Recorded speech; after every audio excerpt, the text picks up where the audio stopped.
Ora jane aku tak takon, wani muru sapa? Nek wonten wedok, Mas. Oh. Ana emang wedoke aku wong tuwa gliyak-gliyak. Ngang-ngang nggih salep. Ora. Seneng ae ra. Amo Suramarta jejaya mrata mamang swiwi trajae.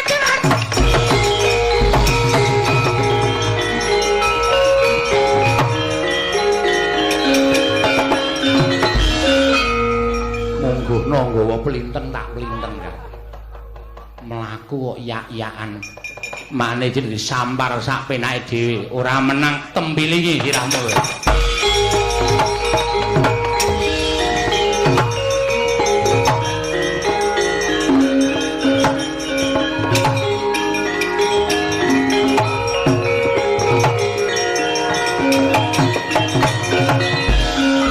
Antasena. Piye, Pakde? Salam perdamaian. Lah kowe iki mrene arep ngopo?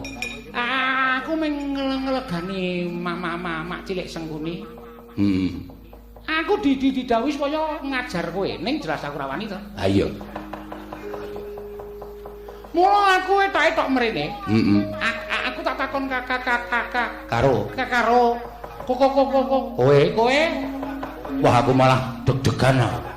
Ngerasa oleh ngomong ki malah ngampet tambegan aku. Santai wae. Papa pancen aku omongane kok kaya ngene. Aku arep takon. Sing nguncalke Durma Gatiwasa. Kakang Garukaca. Tulung aku nek ketemu karo Garukaca. Aku wedi siji ka loro gawe aku wedi banget. Ngene kebablasan. Lah mula aku tuntunan. Gatotkaca kon mrene. Ya. Kakang Garukaca. Ku goleki Pakde. Oh iya. Kang. Oh. Goleki Pakde. Pakde sapa? Pakde Citraksi. Lho, dengaren goleki aku. Mbok. Aku adu arep kono ora gelem kok. Mungsuhe njaluk kowe. Njaluk tak gimer ndase. Antasena. Piye? Kowe aja salah ucap. Aku ora njaluk digimer ndase. Gimeng perkiraane Kakang Garukaca, kowe ora usah kuwatir.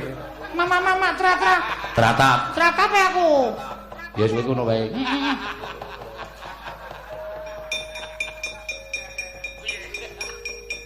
Siwa.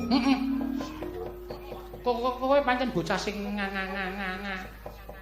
Tuntun, Kang.